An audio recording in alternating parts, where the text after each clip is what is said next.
Hello, hello, hello. After a quick studio switch, here I am again with our supporters for the second year, Andrea Stadthalter, and I'm just so happy to see her growing on the screen, and I'm just so excited to have you here again. Tell us a little bit about yourself. What happened to you since we haven't seen you, and just let's just update. Good day, everyone, and especially you, Andrea. So what happened? Yes, what happened was I've been growing like crazy, and the one thing which stopped me from growing more last year was the fact that I was still not divorced from my narcissistic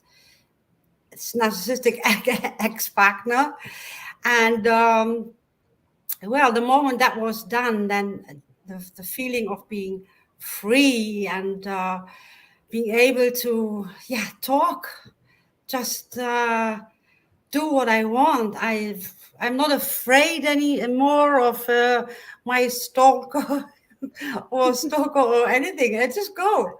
Yeah. I love This it. And is it can be so visible. I don't know whether you have been here, dear audience, last year or not, but it's so visible on the person when there is a closure and there is a new beginning and there is a new energy coming into the ground. It's just so visible on every single time when you see the person. So it's powerful. yeah. So we have Achan trying his German language. Guten Tag, Frau Andrea. Guten Tag. Trying nice. the German language. And today we have a very, very nice topic to talk about. We have around 25 minutes with you, and we will talk about relationships and why people are going into relationship or staying in relationships with the wrong reason, under the main big topic of breaking limiting beliefs and self-love. So I'm really excited. I will let you explore the topic, and I will let you just let the audience where they should go tonight. Good. Yeah, so the one thing is healing when you are in a narcissistic coming from a narcissistic relationship. It's not just changing your habits and understanding why you did it. No, it goes much further. It goes further than you have to understand your drive, why you ended up in there, and also our society. You have to understand our human needs. And when I was done with my healing, I felt there was more, and I needed to manifest the love within me, because that is the only way. When you have a relationship with yourself first, that is when you can have a relationship with others. And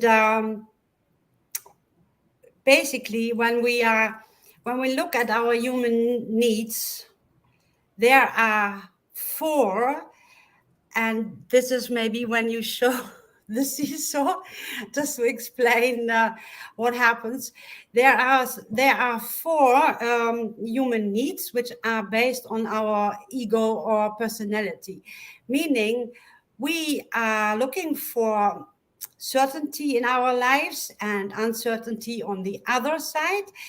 That we could also call it variety. So you are constantly balancing between the uncertainty and the certainty. So, for example, when you have a job, your light goes up. You feel happy, and this is it. You are in your job, and you are also have variety because you own them. You have enough money to, for example, book a holiday. So that is making you happy at that moment. But it's not happiness which is staying.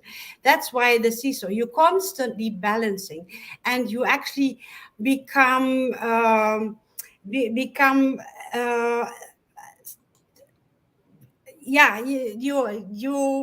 shit, I can't find the right word. You actually you become at the mercy of circumstances, because you could lose your job, and then everything changes. Your happiness will go down, and the the part is, this is not the only seesaw you have. Imagine that on top of this seesaw is another one, and on the one side you will have significance, and on the other side you will have love and connection. Here we go. If you are significant, for example, especially men have this, sorry for saying, but if you have a nice car, then you feel significant. If you have the house, and if you have the tree in front of the house, and if you have then your trophy wife, that makes you feeling significant. And on the other side, you're looking for the love and connection. But is that really the case? Do you really find love when you put your significance first? So you constantly balancing. So actually, this search of and trying to stabilize your life with all the human needs is a rat race. And there are two human needs, which we call the human needs of our spirit, and they are actually the ones who do give you a sustainable life of love and happiness, and that is growth and contribution. With growth, I mean growing within yourself, creating the love for yourself. And once you have created the love for yourself, you don't need to find validation from others. And I want to explain something. Imagine that imagine you have lost everything, and the last night in your home, you are sitting in your front room, and there are $2 on your table, and you look at those $2 and you're desperate. You have no idea what next, how to go on with your life. All of a sudden, somebody rushes into the room, a little bit of a shabby person, and grabs those $2 and runs away. And now, how would you feel? Angry? Even more desperate? And imagine the same room, different situation. You have had a lot in the lottery and you won $20 million. You got the $20 million in cash. You are sitting there and you're watching those $20 million on your table. And the same man rushes into your room, gets $2 and runs away. And what would you think then? You are fine. He had the $2 and it doesn't hurt you. What if those $2 would be the self-love you have? And what, meaning, if somebody, when you only have $2 of self-love, and somebody would say something negative about you, that would really hurt you, that would get you, that would push you down, that would make you not believing in yourself. You would feel like, I'm not good enough, or I'm not loved. But what if you had the 20 million of self-love?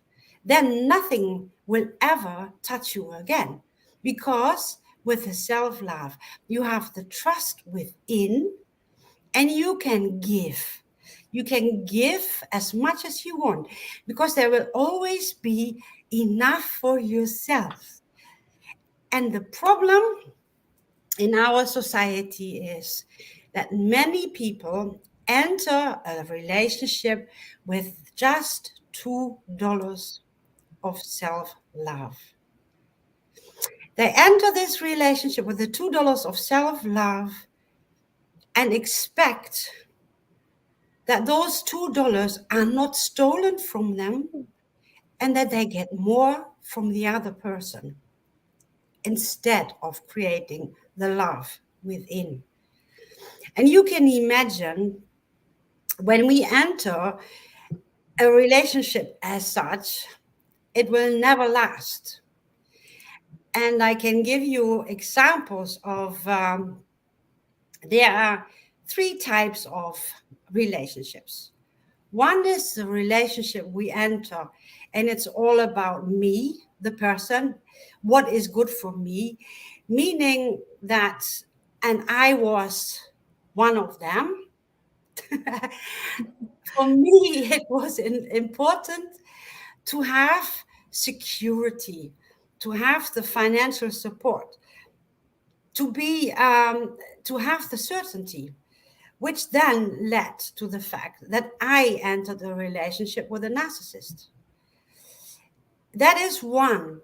And this cannot last either, because you have an out of balance relationship. You give and the other one takes and you get nothing back. That is one type of the relationship. The other type is that you exchange.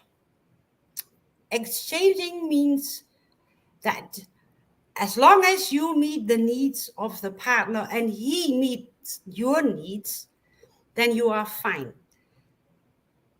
But what happens when the needs of one partner is not met? That will always lead to the end of the relationship. And there is the number three, and that is where it becomes exciting, because when I discussed the other two, just imagine two half circles which meet and you form one circle. And there is not, you only have 50% of each. What if you actually enter a relationship, the number three relationship, when you are full of love for yourself, meaning the other person doesn't has the same. You are two full circles meeting each other.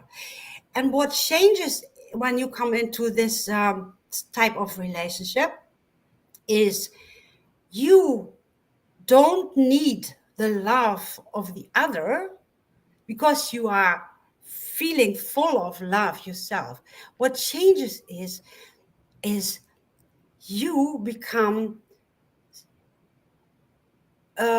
you want, the only thing you want is finding out, how can I make the life of my partner even happier? And that is, both of them do this. And this is when you have a relationship which is absolutely great. Yeah, I would love one of those. Have it. It's so amazing, Andrea. I'm listening to you, and I'm feeling the same way, because it's exactly the same how dancing works and how two partners are coming together and they are both balanced, they are strong. And Yeah, if the dance is beautiful, if both partners are the same strength, they already at the same level, they already are strong enough on their own, and when they come together, the dance is something magical. But if one of the partners is somewhat yeah, not in the mood or have not the same balance, then you can see it on the couple and the creation that they put there. It's not the same. So it's exactly to having two strong people coexisting and co-creating. yeah. It's in business, in life, in relationship, in dancing, in everything. It works so well.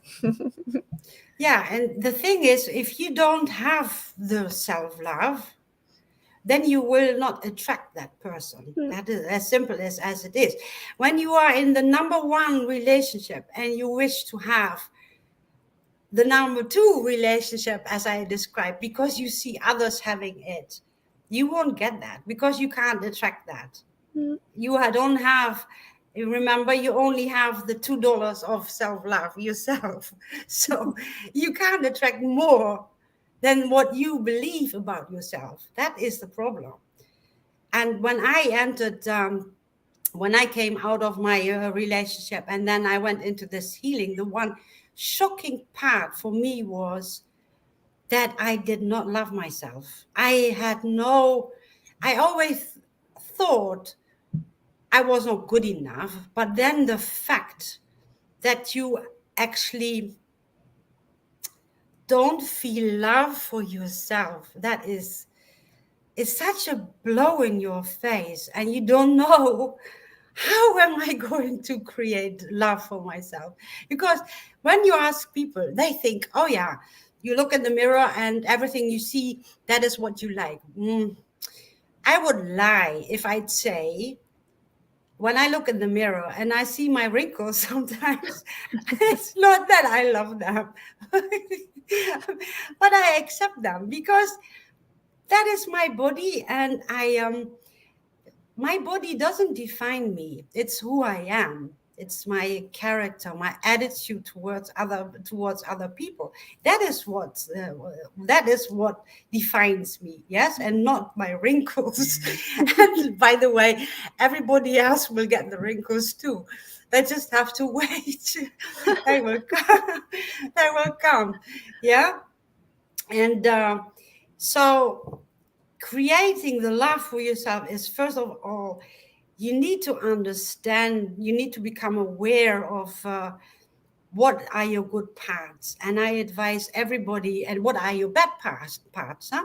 And I advise everybody, when you start and think, I want to change, and you want to become aware of yourself, then ask your friends, the ones you know, they are surely your friends, because they go with you through thick and thin, as we say. Also, they are also there for you in hard times.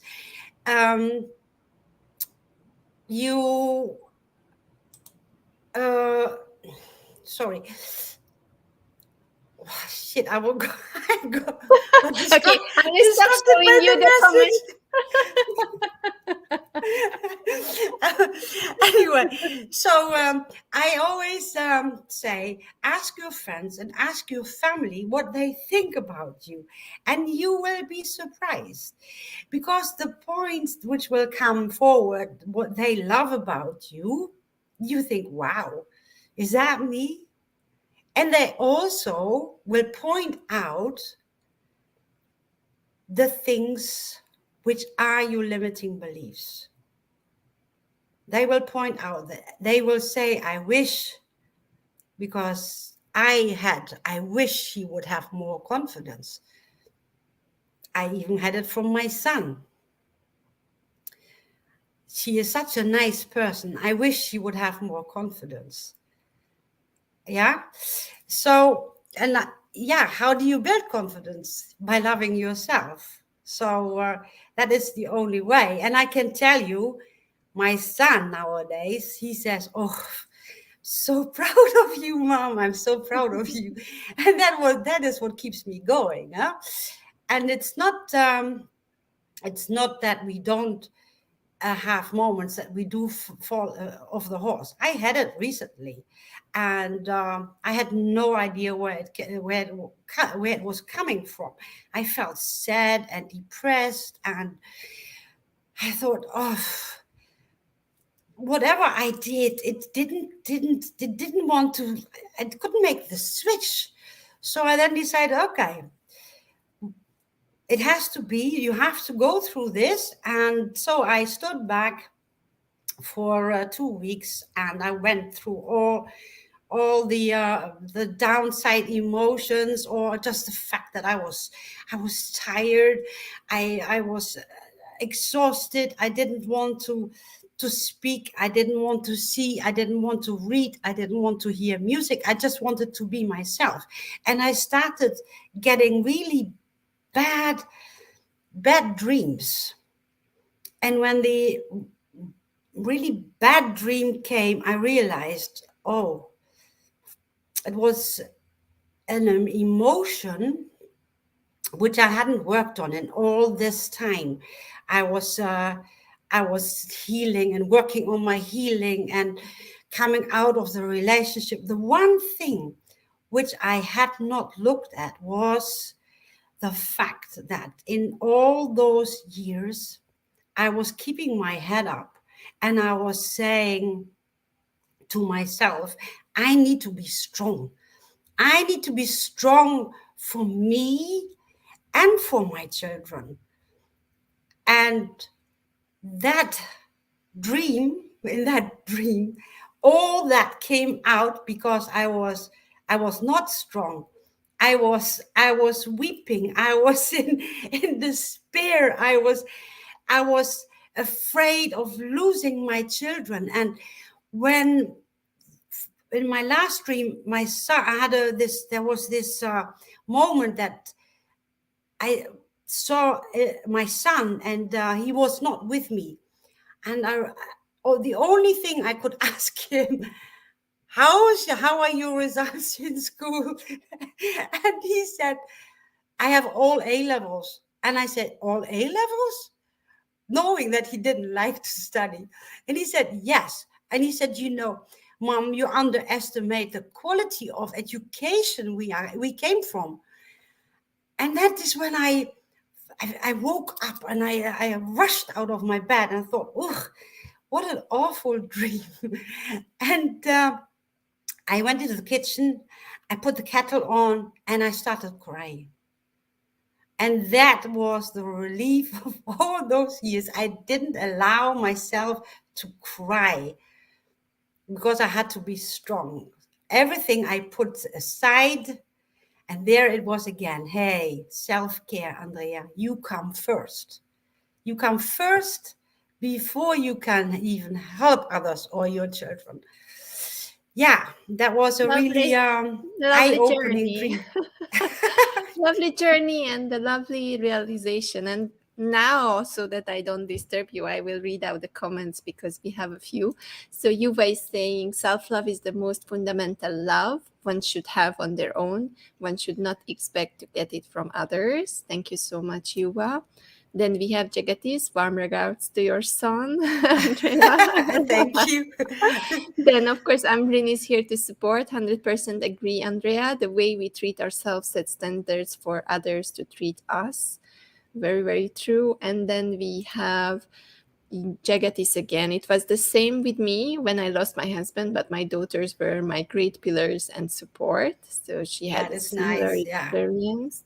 And then Ambreen, when we love ourselves, we radiate the frequency, which does not only make us feel confident, but make others feel comfortable in our company. Yes, So that is thank you definitely so true. much, guys.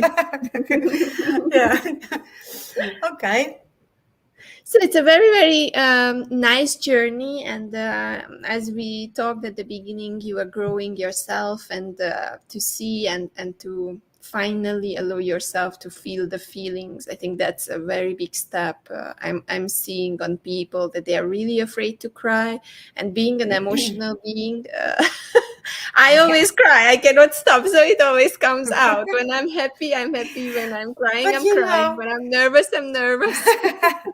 there's also this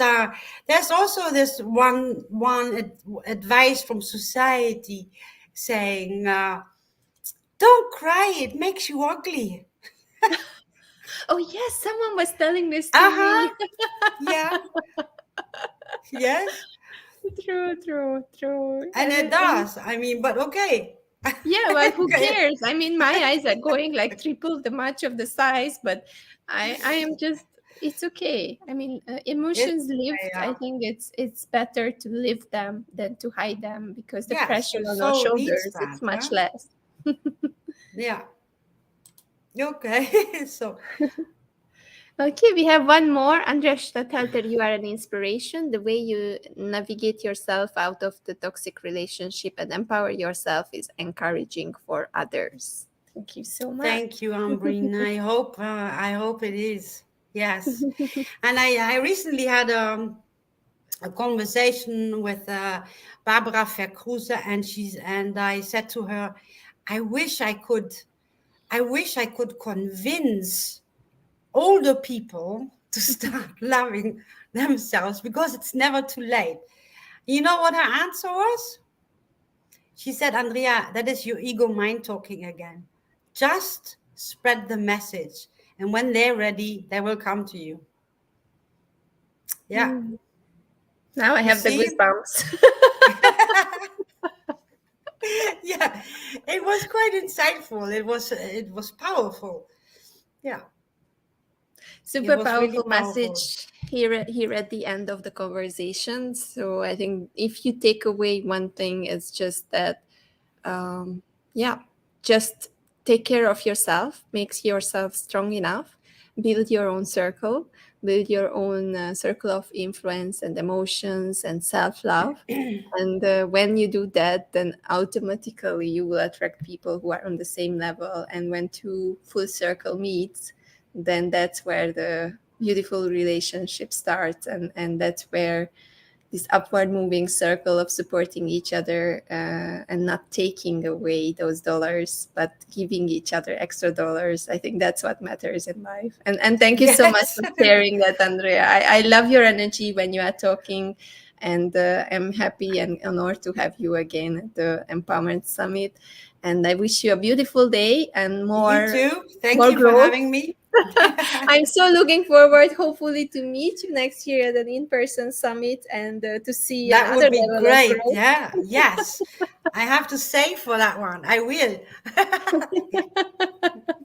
Let's do that, Andrea, and have an amazing day. And I see Angela is already in the studio, so I will bring her up. And thank you Okay. so much again. Have a beautiful Thank day. you. Have a great day. Bye Bye. bye. See Bye. you. So while we are switching on the studio, I just want to say thank you for everyone who is tuning in. Thank you, Ambreen, Jagatis, Krishan, and Alchan, and also someone from that I don't know, because sometimes YouTube is not showing the full names. But thank you so much. It's true, when your kid support is there, you feel the love, then you are growing more for them and for yourself. And yeah, it was an Andrea and Andrea show. Just as you said, two Andreas met on the screen, and I really enjoyed the conversation. So let's bring Angela up. Angela is another person who is with us for a longer time, and she is working on changing habits, especially with kids. And I'm so happy to bring her up and hear what she has, and all the things that she would like to share today. So thank you so much, Andrea Stadthalter. See you at another time, and please rewatch the sessions and reach out to Andrea on LinkedIn. You have the name here, Andrea Stadthalter. Just write that you met at the GES, and then you can find her and connect with her. Thank you so much, and let's see Angela. Hi, Angela. How are you today? Hi, I'm good. Thank you very much. You are in Can you your hear me? peaceful.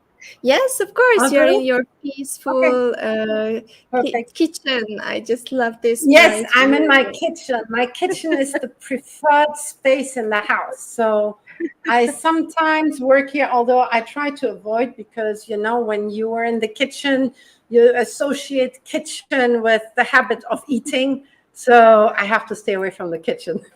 Yeah, I know. But I remember those cafes. We had a cafe in your kitchen, and I so loved it Yes, because it's exactly. such a Exactly. I'm in beautiful that corner. place, a Yeah. beautiful, beautiful sunlight, and I think that's so interesting to see it where people work and what's energizing them. So today we have an exciting topic with you, and I'm so happy to have you again here. I'm just changing the banners so that you also have your topic up and running. But until I do that, please share with us a little bit about yourself for those who don't know you and seeing you for the first time here at the Global Empowerment Summit. Okay.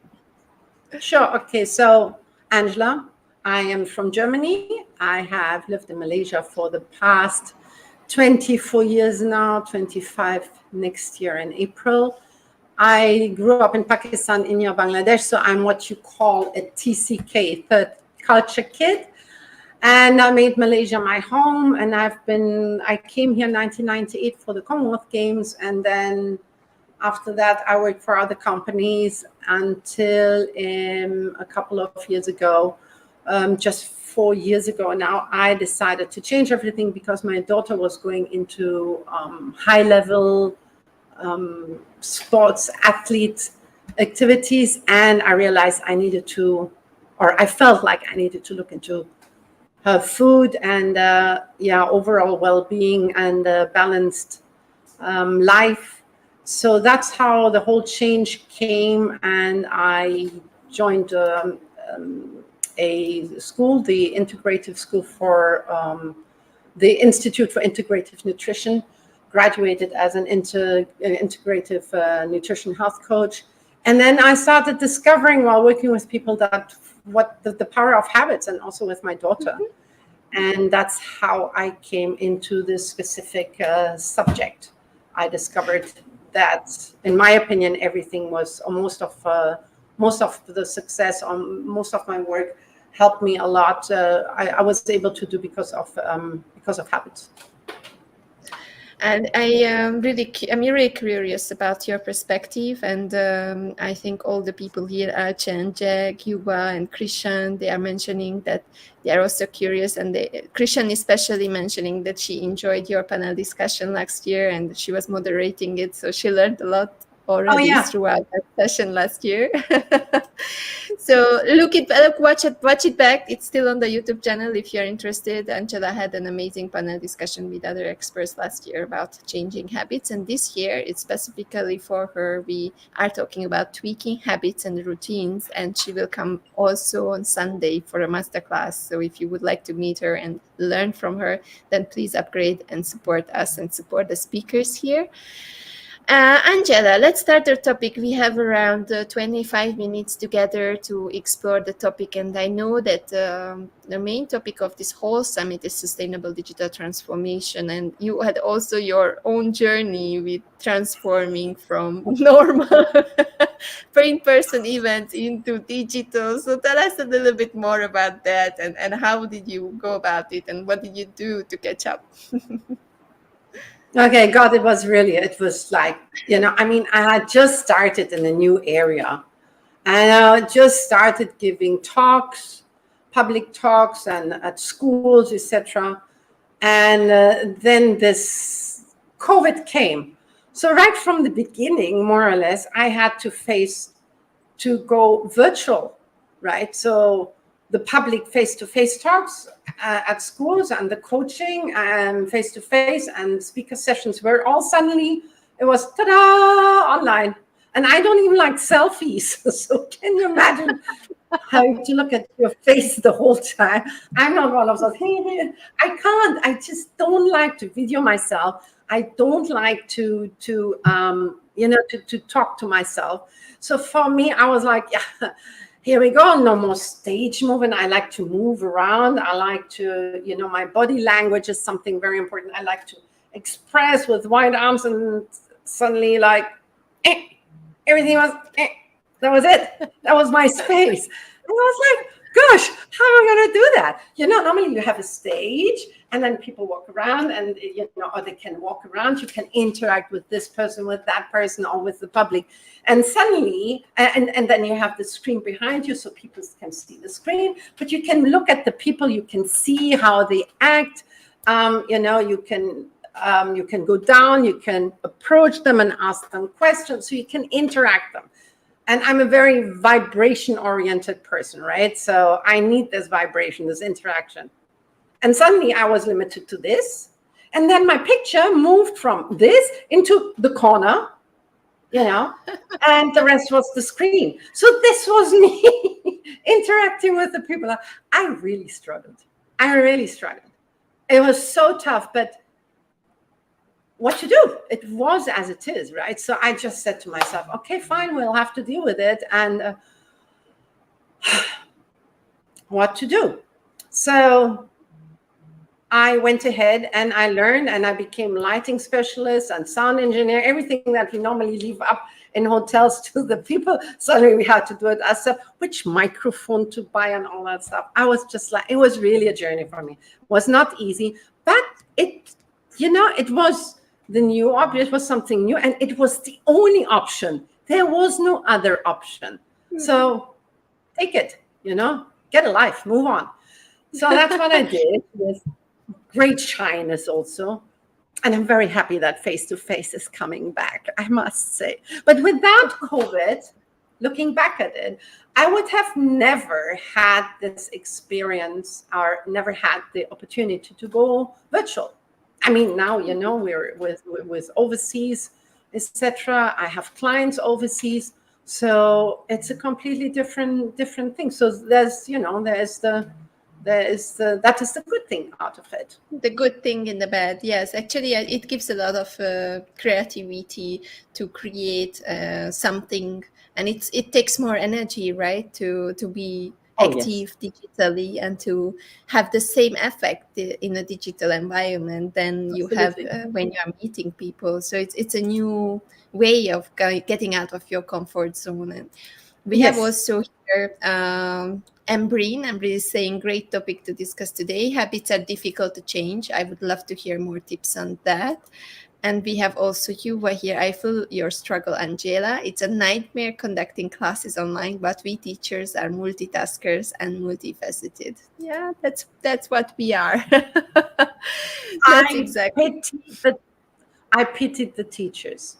From day one to next day, suddenly, ta-da, we're all online specialists and have to entertain kids that are sleeping, having the screen black, sitting in the pajama pants on the top, just like, like we also did. Come on, let's be honest. I used to sit in shorts and just the top is picobello, but underneath I would sit in shorts because it was too hot, right? And you had your comfort zone. But I have a huge admiration for the teachers, because they were like, they had no choice. It was like, okay, surprise, tomorrow you're all virtual classroom specialists, whether you like it or not.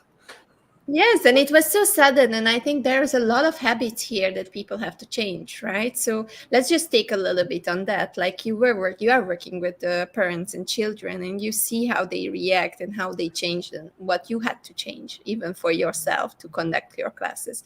So what are the habits that people need to change to be able to actually do the same thing virtually than offline? For example, one of the things that you really have to, the habit that you have to, you actually have to create habits, in the sense of, you have to, back then, what you had to do, what I did, is I would just pretend to be on Zoom and just pretend that I was doing a class, just to get the comfort of it, to get the habit of getting used to the screen, so in order to get the habit of getting comfortable with this limited space, I would just do pretend classes, so that I would find my comfort zone and get used and accept my face and say, yes, that's me. And also learn how to feel more comfortable with my gesture, feel more comfortable with my also, if there was a challenge with technology, for example, right, how to deal with it, and to find solutions for that, also how for me to behave. The thing is, when we talk about habits and routines, it is what are actually habits and routines, right? So what is the relationship between habit and routine? So a habit is something that we do very often, that we do repeatedly, and out of that, it becomes something automatical, that runs automatically. Like, best example, very easy example, I find. Remember, I think most of the people here have a driving license. Remember when you went into the car the first time without your driving instructor and you were driving on your own? Okay, so what do? We open the car, we sit in the car, and then we think, okay, first I have to check. Okay, was it the mirrors first, or was it the seat? Oh no, seat first, because then I'm in the right position, so then I can check the mirrors. Okay, seat first. Mirrors done. Okay, what is the next thing I have to do? Oh yeah, check whether I have enough petrol, but for that I have to put on the car. So yeah, next thing is seat belt. Seatbelt on, click, okay, fine. Now look in the mirrors, that left and right, everything is clear. Yes, it's clear. So you see all this, you have to like a checklist in your mind, right? What do we do nowadays? Within 10 seconds, we have done it all. We don't even think about it, right? Because even if we get into the car from someone else, it's like, tack, tack, tack, tack, tack, tack, tack, done. Ready.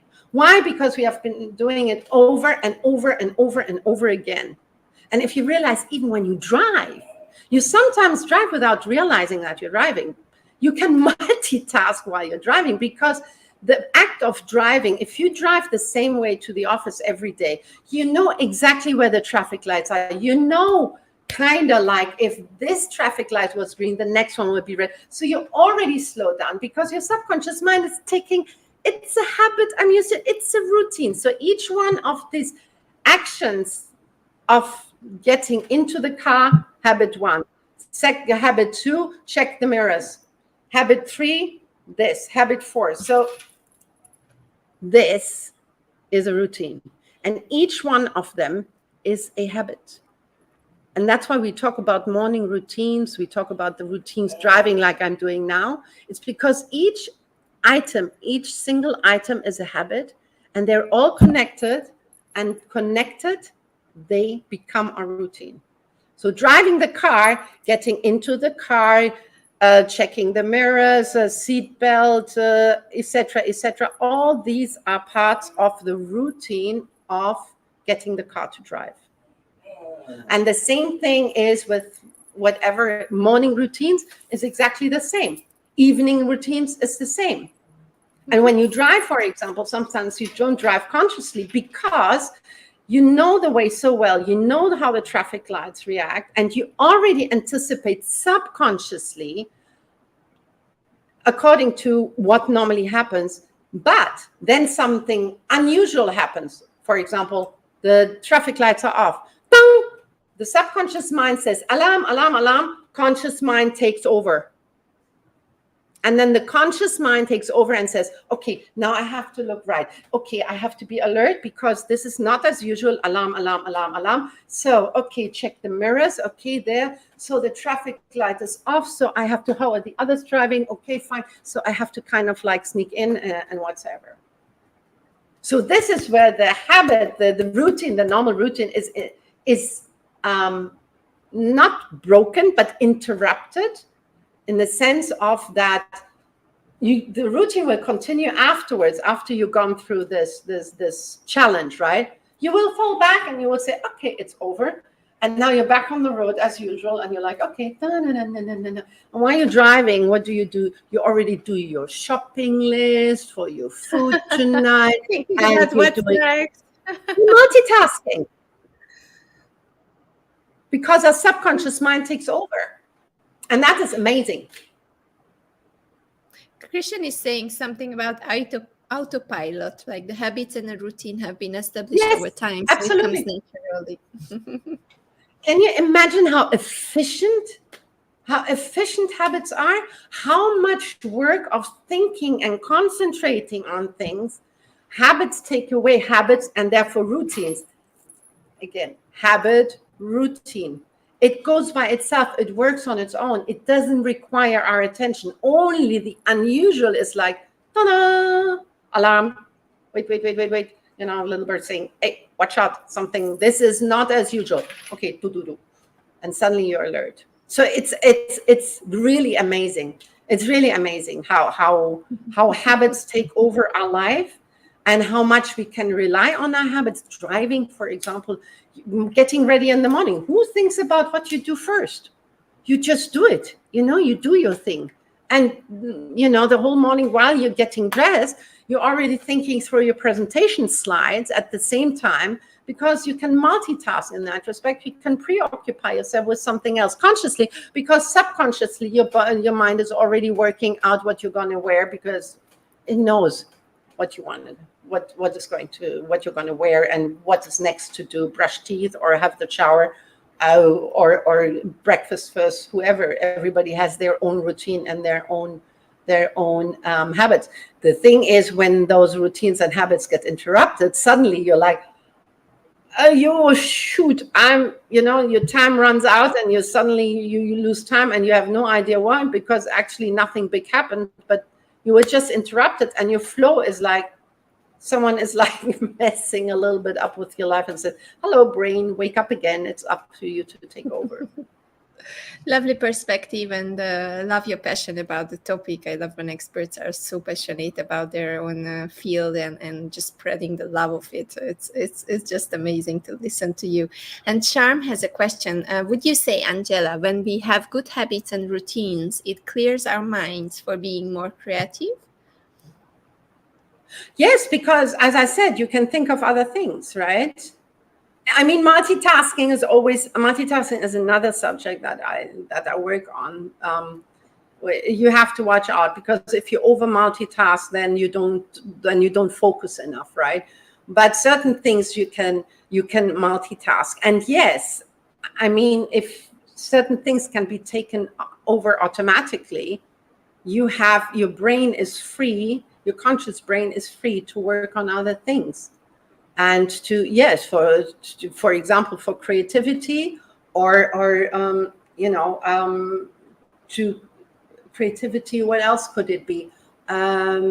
Creativity as in, as, Self time. sorry? Some self time for yourself in between work. Self-time, exactly. Creativity, so many things that this habit and routine system takes away as a burden of your daily life. You cook many things without having to think about it, and while you cook, you're actually thinking about what you can do for the birthday party for your kid. It's amazing, but your food is still delicious and everything, because it's a habit. It's the habit of cooking and the routine of what comes first, what you do first and second, and which ingredient comes when, and when you put it in the oven and you take it out, and then not to forget to put the alarm system. So those are all little habits. But the cooking by itself, preparing the meal, is the routine. And you can do other things while you're doing that. Love this. And Yuva is saying changing to a new habit is like renovating a home. First, you have to demolish old habits, which is hard.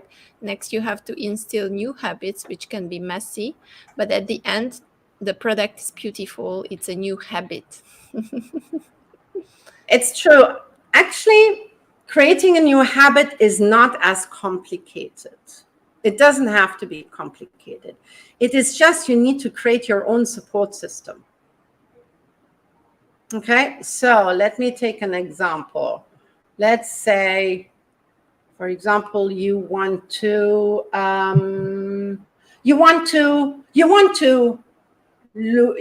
eat healthier. Okay, for example. Okay, healthy is also a definition thing. What I understand healthy, you might not agree with, right? We all have healthy. So there is no one who says this is healthy, this is unhealthy. Because if you ate, fast food all your life, and now you cook a pizza, homemade pizza, that's healthy. You always have to look at the comparison to what it was before. So that is already a healthier lifestyle, which for other people may be like, what, you eat a pizza? No, there's too much carb, there's too much this, there's too much that. Salad is the right thing. But well, you have been eating, what do I know, what salad for your whole life. So for you, salad is normal. So we always have to look, it's the law of relativity here, the universal law of relativity. We always have to watch out that we don't judge people just because they don't have the same definition like us. Okay? So, for example, to eat healthier, you don't have to do big steps. You don't have to become, people often ask me, okay, I want a healthier food lifestyle. So do I have to become vegetarian? Do I have to eat only organic? Do I have to be vegan? No. What do you eat now? What do you eat now? Okay, we make a list. What do I eat now? If you went organic, full house, it might be quite expensive, right? So if you don't want to go organic, well, instead of going organic full house, maybe you decide one item to buy organic to start off with. So you start the habit of eating healthy food by adding one organic item. The second thing you can do is you have your coffee with 3 spoons of sugar. Let's try 2.5 for the next 2 weeks. Let's just have 2.5 spoons of sugar. And after 2.5 weeks, we change to 2.25. And after another 2 weeks, we change to 2. So you see, it's not about, people always think they have to change habits very fast. It's like now everything has to change. No, if you don't have a health condition that requires that your diet has to change now, because otherwise you're really in big trouble, then mini steps. You don't have to be perfect. You just every day a little bit better. So cut down on your food, on your sugar. Cut down on what you think is healthy, would be healthy for you. Cut down on carbs if you think carbs are not good for you. Cut down on dairy if you feel that your stomach is always upset. See where your limits are. Everybody is different. Make a healthier lifestyle. You don't have to be perfect. It is really about making the next step.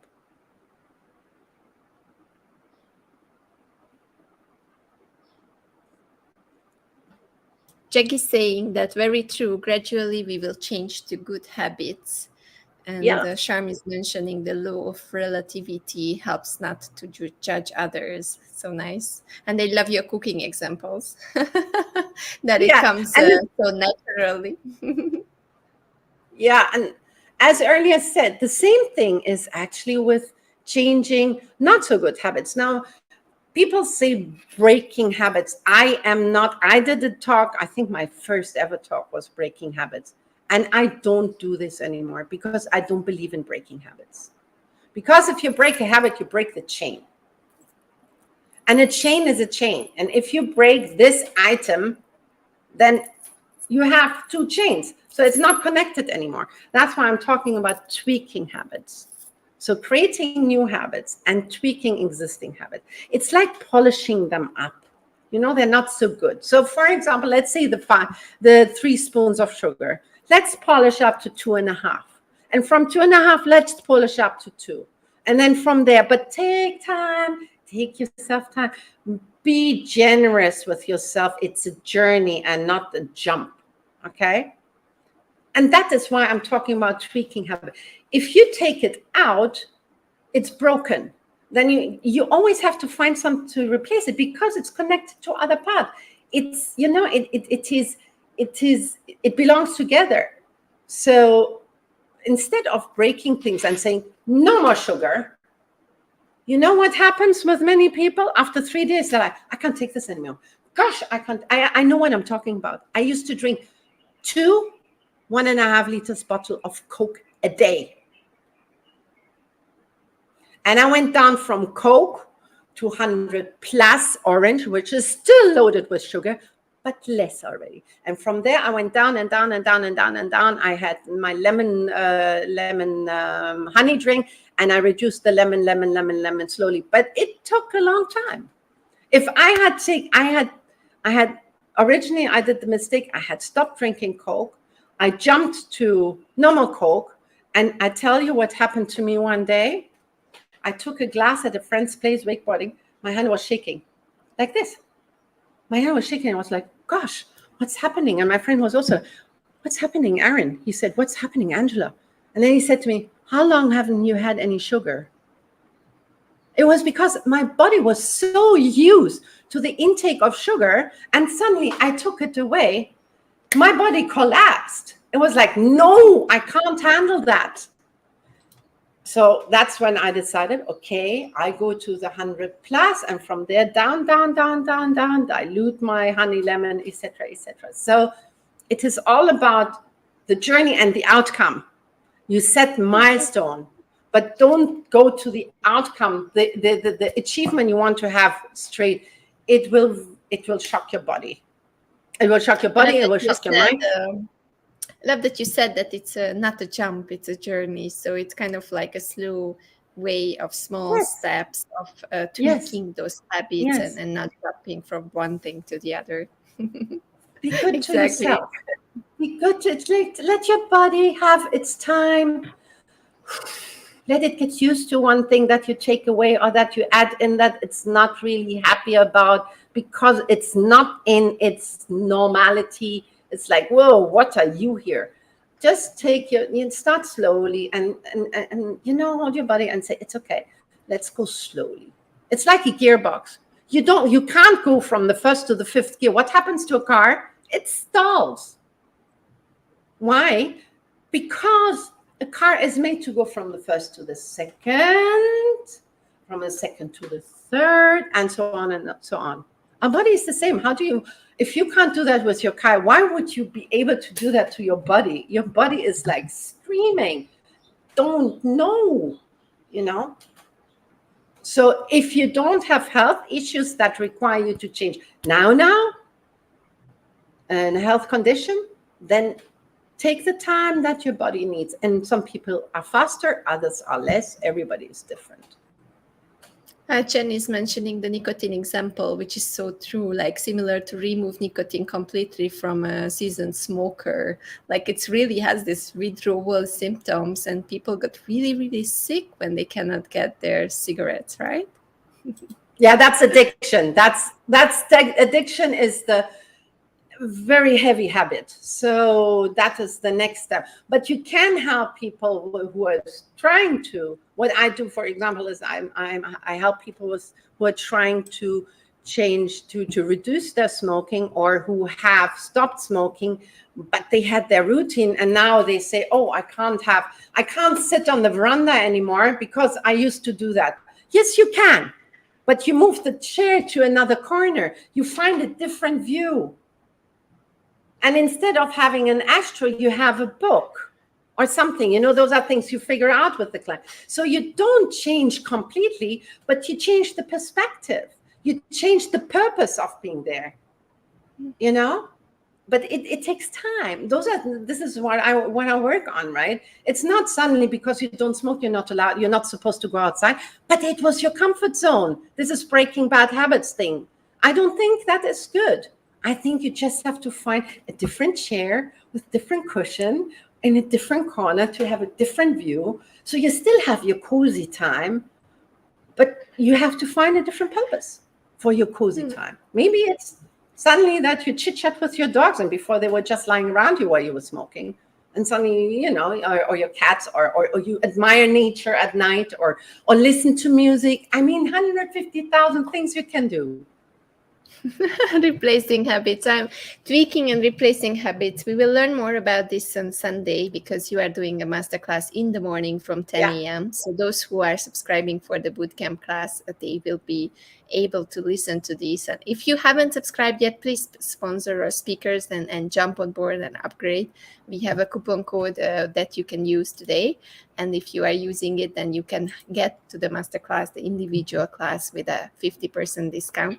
And I'm so happy that you are on board. And thank you so much for supporting this experiment of making the summit self-sustainable. It means so much that the 8 of you jumped on board and trying out this new way of helping people to transform on a very accessible price, because all of you are high-ticket coaches and not everyone can afford it. So I'm really thankful for you guys for doing this. Oh, no, it's great. It's really great. So, Angela, we will meet you on Sunday because we run out of time. But before we go there, I would like to ask you about your specific thing. And I think this will be the last thing that I will ask from you today, about working with children, because that's your main focus. And I think that's so important today. So you saw children going from offline to digital. You saw the parents, their struggles, and you are helping the children to change their habits. And it's so important. And it's a journey that I guess you had a lot of fun with, and you also had a lot of good experience and good feedback. It so was amazing. Tell us a little bit about this. Okay, so I pitied the parents, because it was so tough for them. Apart from the kids, of course, for the kids, it was like, it was a struggle. Parents always want their kids to go off the screen. Switch your screen off. It's 30 minutes over. Your time is over. Stop it now. And then what happens? Suddenly, online school, and then tuition online, and some after school activities online, and this online. And the only community they had was the online community, gaming with other kids, right? All over the world. So from 30 minutes per day allowed online, it became compulsory 8 hours, kind of, because they sat in school online, virtually. Then they had their homework, which they had to hand in virtually. Then they had their tuition. Tuition is a very typical thing here. So that was another hour or two or every day. And whatever it was so shocking for the parents. I mean, it was big trouble for the kids, and for the parents it was a nightmare, because the kids were on the screen all the time, and had to be, right? So then parents came up and said, my child is screen addicted. So addiction, the result of saying my child, when you tell your child you are addicted, the result there are two outcomes. One is the child is like, oh my God, I'm addicted. Kids, when you talk about addiction, they still very much refer to alcohol or cigarettes or drugs, right? Because that's where addiction is like, what I say, the most common connection, right? So suddenly you tell someone he's screen addicted. Oh my God, I'm addicted. Oh, that's really bad. That's really bad. That's really bad. That is really bad. So, it is very heavy on kids. It can be very heavy. Other kids are super smart. They're like, yeah, I'm addicted, so I can't help it. Nothing I can do about it. It's an addiction. So yeah, tough, right? So they actually enjoy the addiction because no one can help me. That's how it is. So for them, the addiction is their excuse. For other kids, it's a burden. So again, you see kids are handling it differently, and also parents handle it differently, this addiction thing, right?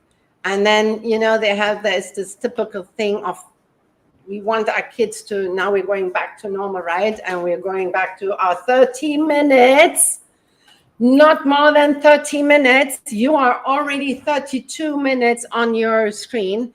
Of now. And then Henry comes back, Mom, Dad, I have an A in maths. Oh, well done. I'm so proud of you. Well done. You will get 1 hour screen time. Huh? What? And that is as if you decide to lose 2 kilos. And when you lost the 2 kilos, you go and buy a Kinderschokolade and stuff your face with Kinderschokolade. I mean, it doesn't work. You can't compensate a kid with what you actually want the kid to get away from. But that is very typical. And that's a huge struggle for me, because I have to sit with the kid and find out what we can do. Okay, what is another compensation? I call it compensation, reward for what they have done. And then, but this also has to match the family, because anything we change, anything I change with the child, there is a whole bunch of other people involved. So I can't change this child's habit without, involving the parents and the family, because they live in a community. Whatever happens with this child, in the whole community, it happens. And don't forget, children don't hire me. They don't say, Mom, I think you should hire a habit coach for me. They're like, what? A habit coach? What's that nonsense? No, I don't want another coach. But the parents hire me, but the kids are my client. So I have to, I can't just, if I work with an adult, it's like, okay, you eat more carrots, we do more this, we do more that. It's like, okay, fine. I tell my wife, okay, she has to play along. It's still okay. But when you work with the kids, and now the sister gets involved and the brother gets involved, they maybe live with the grandparents, whoa, it becomes a major project. So you have to find a way how you work with the kids, how you change the kids' environment and the parents' environment without, it has to tweak. Again, we have to tweak things so that everybody works together in harmony. So that is challenging. And you have easy parents and you have parents who struggle with that, because sometimes this also involves change of traditions, and traditions are deep, deep, deep, deep, deep grounded habits, if you want it that way, right? So if you change traditions or cultural, way of Conditioning. living, yes, then it is difficult. So, but sometimes you just have to, and some parents are very open and others are not so open. So you have to find, so what works for the kid doesn't work for the parents. So that means no. You have to dig for something else again. And it's not, the very important thing in my work is habit change is a journey, not an instant shift. And I am a coach, not an instructor. I don't tell kids what they have to do. I don't tell parents what they have to do. I dig until they come up what they think could work. So time, and don't many parents tell me like, I want you to do this, I want him to be like that. Yeah, but it doesn't always work. On the way we find out other things, and then we have to address them too. So that is very important, that the habit change is really habit installation, and habit change is a journey. And with coaches, it's not about instruction, it's about walking that journey together. It's great insights. I think we will have an amazing time this Sunday with you in the morning at 10 a.m. I'm so looking forward to it, so excited. And I think everyone enjoyed this conversation. Thank you so much, guys, for being here with us, supporting and taking all these notes and making it more engaging. Please also, if you have any questions to Angela, you can still write it in the comments, because these sessions will be staying up online, and Angela is time to time will check them and will answer the question. If you share, I'll have a look. So please do that. And yeah, Charm is also enjoying your body language and passion. It's always giving extra energy. I'm on the stage, even though it's just a screen. It's okay. So all good. I think we're having an amazing time. So thank you so much again for being here. See you again on Sunday. And thank you for everyone watching. Thank you so much. Thank you, everybody. Thank you. Bye. Bye. Thank you so much. And while I'm saying goodbye to Angela, I'm also saying that we will have another session, the last part of the day, which is coming up around 7:30. We will have 3 other speakers and a panel discussion. So the night includes Tanya. Tanya will talk about the potential, that everyone has a potential, and you just have to find the right people to help you to get them out. And then we will talk to Nigesh. Nigesh is coming almost every week with a different topic, always inspiring. So this week will be about learning, application, transformation. And then we have Aaron. Aaron will talk about unleashing a social media marketing revolution. And then we have Rob Jose about automation. So we are tweaking habits. We are around changing things. We are starting with self-love. So as you see, it's all, as Angela said, a routine, a chain of things that you can learn today. Every day is super transformational. And then tonight we have the future of personal growth panel discussion, exciting panel discussion that we will have together with other experts who will join us and lead us. I will be only in the background having my little break. So thank you, guys. Thank you for watching. Charm, Yuba, Krishan, Jag, Alchan, Ambreen. I'm so thankful for your support, and see everyone again tonight. Please make sure that you are tuning in 7:30 p.m. Singapore time. And for now, I'm saying goodbye. We'll have my little break and organizing the evening. And stay tuned, and don't forget, we empower you and you empower others. Have an amazing evening, guys. See you soon.